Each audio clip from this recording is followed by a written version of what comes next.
नमस्कार दोस्तों, स्वागत है आप सभी का सबका समाधान यूट्यूब चैनल पर। साथियों, आज की इस वीडियो में हम बात करने वाले हैं रीट 2022 की रणनीति को लेकर। तो सबसे पहले मैं आप सभी को बता दूं कि रणनीति इजी नहीं है, रणनीति बनाना आसान काम नहीं है, रणनीति मुश्किल है मानता हूं। लेकिन एक बार अगर आपने रणनीति तैयार कर ली, किस हिसाब से हम पढ़ सकते हैं, किस हिसाब से हम जो है हमारा परीक्षा को लेकर रणनीति बना सकते हैं, परीक्षा को लेकर हम सही सटीक जो स्मार्ट स्टडी है वो कर सकते हैं, तो बहुत चीज़ें आसान हो जाती है। लेकिन इसका सबसे बड़ा डिसएडवांटेज क्या होता है कि आपको मतलब अगर आपने गलत रणनीति तैयार कर ली तो फिर नुकसान है, क्योंकि समय कम रहता है। अभी समय सिर्फ 30 दिन का है, क्योंकि 23 और 24 जुलाई को जो है परीक्षा है। और इसी के विषय को लेकर हम क्या कर रहे हैं, आज के इस वीडियो में रणनीति पर बात कर रहे हैं। तो कई सारे आपने रणनीति के वीडियोस पहले भी देख लिए होंगे, इस वीडियो में भी आप आए हो, तो इसके लिए मैं आपको बता दूं कि कई सारे लोगों ने आपको ये बताया होगा कि ये बुक पढ़िए या इस बुक से पढ़िए, सिलेबस ये पढ़िए, इस सब्जेक्ट को इतना पढ़िए। सब ठीक, अपनी अपनी जगह सब सही है, लेकिन मैं अपने हिसाब से आपको बताऊंगा इस वीडियो में। देखो, इसमें क्या है, सबसे सटीक बात मैं आपको कहूँ कि इसमें होता क्या है कि इसमें जो है स्टूडेंट्स ज़्यादा से ज़्यादा कम समय में तैयारी करने का एक ही रास्ता होता है। ज़्यादा स्टूडेंट्स क्या करते हैं, वो लग जाते हैं सिलेबस उठाने पर।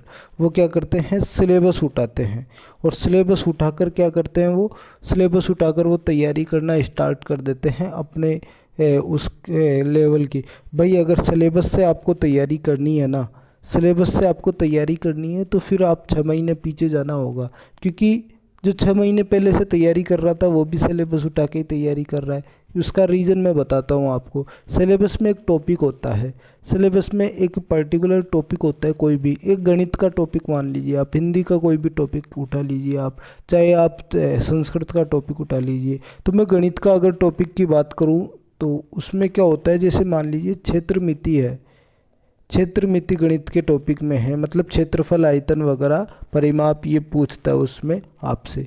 अभी ये क्षेत्रमिति का टॉपिक है, अभी आपसे इसका प्रश्न पूछा जाएगा। तो प्रश्न पूछा जाने के बाद अभी आप क्या करोगे, क्षेत्रमिति जो टॉपिक है, अगर सिलेबस के अकॉर्डिंग तैयारी करोगे तो पूरे क्षेत्रमिति टॉपिक को आप पढ़ोगे।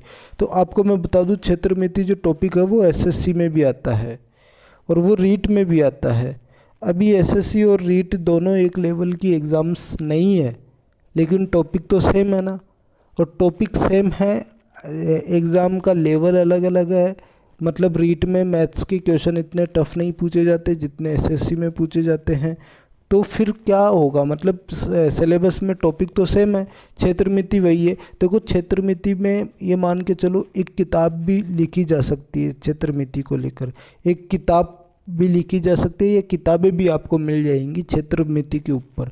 पूरी किताब ओनली क्षेत्रमिति के ऊपर, जिसमें क्षेत्रफल, आयतन वगैरह ये चीज़ें आपको निकालनी होगी। इसके अलावा और भी ज़्यादा चीज़ें। और वहीं आपके रीट में देखो तो 10 पेज का भी मैटर नहीं होता है क्षेत्रमिति का, ठीक है। तो ये चीज़ें होती है। अभी एक कई जगह तो एक किताब है, कई जगह आपके क्या है, एक 10 पेजों का मैटर है। तो अभी नाम तो दोनों का एक ही है ना, क्षेत्रमिति। अभी आप क्या करते हो, उस क्षेत्रमिति को पढ़ने लग जाते हो, ये गलत चीज़ है। आपको सिलेबस के अकॉर्डिंग नहीं पढ़ना है, क्योंकि दिन बचे आपके 30। सिलेबस के अकॉर्डिंग अगर आप पढ़ते हो तो नुकसान में बहुत ज़्यादा जाओगे। अभी आपको पढ़ना किसके अकॉर्डिंग है, बिना सिलेबस के अकॉर्डिंग। तो कैसे पढ़ें, देखो, उठाना आपको पेपर है जो 2021 में 26 सितंबर को जो पेपर लगा वो उठाइए। जो 2015 में पेपर लगा, 16 में पेपर लगा, 11 13 में पेपर लगा, उनको उठाइए आप और उनको पेपर्स को देखिए।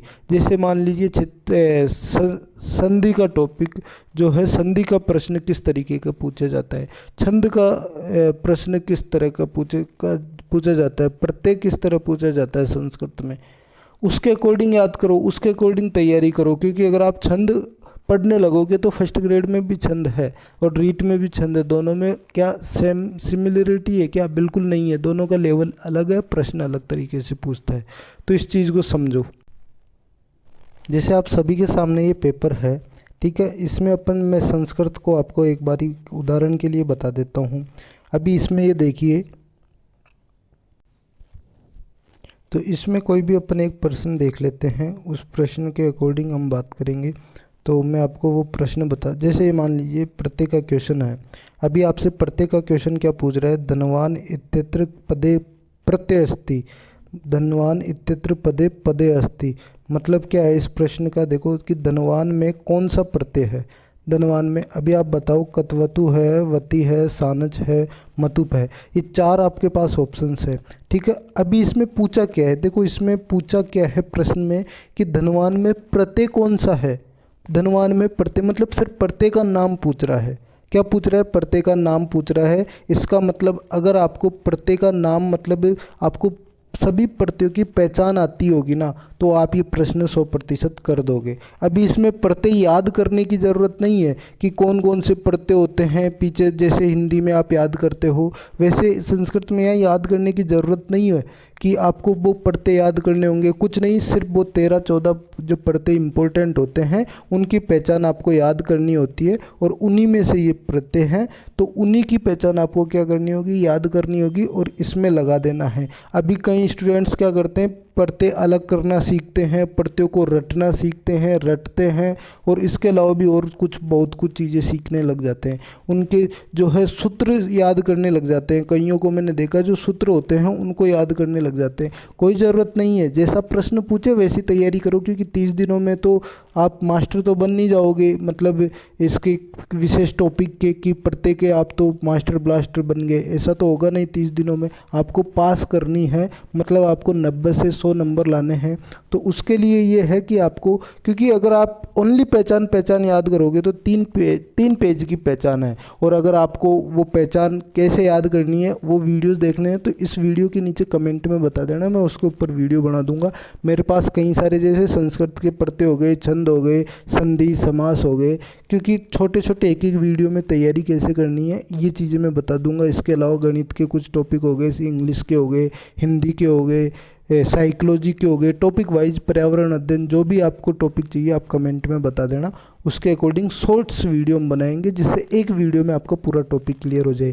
जैसे अभी प्रत्यय हो गया, प्रत्यय की सभी प्रत्ययों की हम पहचान याद कर लें, ठीक है। तो इससे क्या होगा, क्वेश्चन आपका सटीक सही होगा वहाँ पर, क्योंकि ऐसा ही प्रश्न पूछा जाएगा। आप 2021 का ही नहीं, 11 का, ये 21 का पेपर है, 11 का उठा के देख लीजिए, 13 का उठा के देख लीजिए, 15-16 का ऐसा ही प्रश्न है, 18 तक ऐसा ही प्रश्न है, ठीक है। तो इसमें आप चीज़ों को ध्यान रखिए। जैसे एक और प्रश्न है, प्रसन्न अत्र का प्रत्यय प्रयुक्त, मतलब फिर प्रत्यय की पहचान पूछ रहा है कि प्रश्न में कौन सा, अगर प्रत्यय की आपको पहचान आती है तो आप कर सकते हो ना इनको, तो वही चीज़ पूछा है, तो प्रत्यय की पहचान आपको आनी बहुत। अब ये एक प्रश्न है, उपयुक्त पद्यांश से प्रयुक्त छंदस से। अभी मैंने कहीं देखा है कि कई स्टूडेंट्स, क्योंकि मेरे संपर्क में रीट के बहुत सारे स्टूडेंट्स हैं, वो क्या करते हैं छंद के कई सारी, मतलब एक छंद टॉपिक को लेकर ये मान के चलिए कि एक छंद टॉपिक के पीछे उनके 10 से 15 पेज भरे हैं। और मेरे नोट्स जो मैंने पढ़े थे 2021 में, उसके अकॉर्डिंग एक छंद के को लेकर एक ही पेज, एक छंद को लेकर सिर्फ एक पेज था।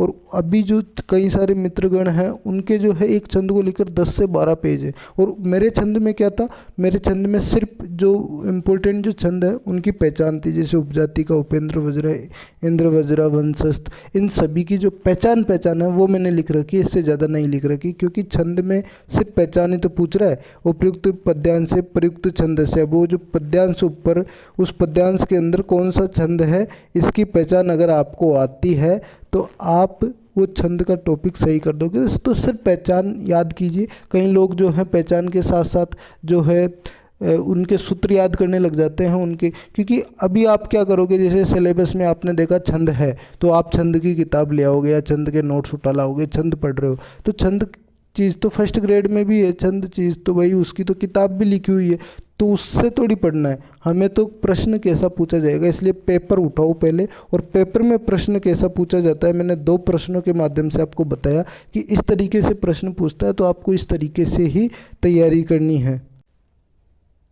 अब ये रेखागणित के प्रश्न है, तो रेखागणित में किस तरीके के प्रश्न पूछता है ये आपको ध्यान में रखना ज़रूरी है।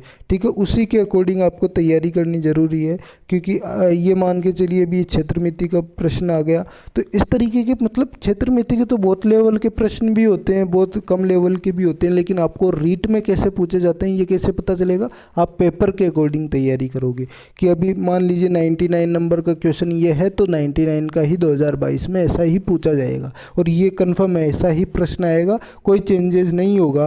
प्रश्न के पैटर्न में कोई चेंजेस नहीं होता है, हमेशा एक जैसा ही होता है। बस वो मिथ्याएं बनाई रखी है कि इतना होगा, टफ करेंगे, कुछ टफ नहीं होता है, बस आपको उसके अकॉर्डिंग तैयारी कर लेनी है। तो ये चीज़ें आपको देखिए, ये चीज़ें पूछी जाती है और ऐसी चीज़ें अगर आप याद करते हो तो मैं आपको बता देता हूँ कि प्रश्न के अकॉर्डिंग आपको 30 दिनों की ज़रूरत ही नहीं है, 20 दिनों में आसानी से तैयारी हो जाएगी, अगर आपको ओनली पेपर पास करना है। क्योंकि अगर पेपर पास नहीं करना है, आपको 150 में से 150 नंबर लाने हैं, तो वो 30 दिनों की तैयारी में नहीं होते हैं। लेकिन अगर आपको सर्टिफिकेट आए कि आपके 100 नंबर 105 110 आ जाएँ, तो ये तैयारी सफिशिएंट है, इस तैयारी से आप कर सकते हो। ठीक है, क्योंकि आपके पास अभी 30 दिन बचे हैं, 30 दिन में आप कैसे तैयारी करोगे? पेपर उठाइए, क्योंकि जो मैंने अभी 2 टॉपिक आपको बताए थे, पढ़ते हो गया, छंद हो गया, क्योंकि पूरे टॉपिक बताऊं ये अभी इतना टाइम नहीं है, वीडियो लंबा बन जाएगा। तो जैसे छंद हो गया, पढ़ते हो गया, अगर आप इनको देखते हो तो ओनली एक एक पेज के टॉपिक्स है रीड के लिए, अदर के लिए मैं नहीं कहूँगा, लेकिन रीड के लिए एक एक टॉपिक, क्योंकि सिर्फ पहचान पूछ रहा है। वहीं आप समास में देख लीजिए, सिर्फ नाम पूछ रहा है, तो वो एक एक पेज के टॉपिकों को अगर आप लंबा खींच रहे हो तो आप गलती कर रहे हो। बाकी हम नेक्स्ट वीडियो में और इसके ऊपर रणनीति पर चर्चा करेंगे, इसलिए चैनल से जुड़ जाओ।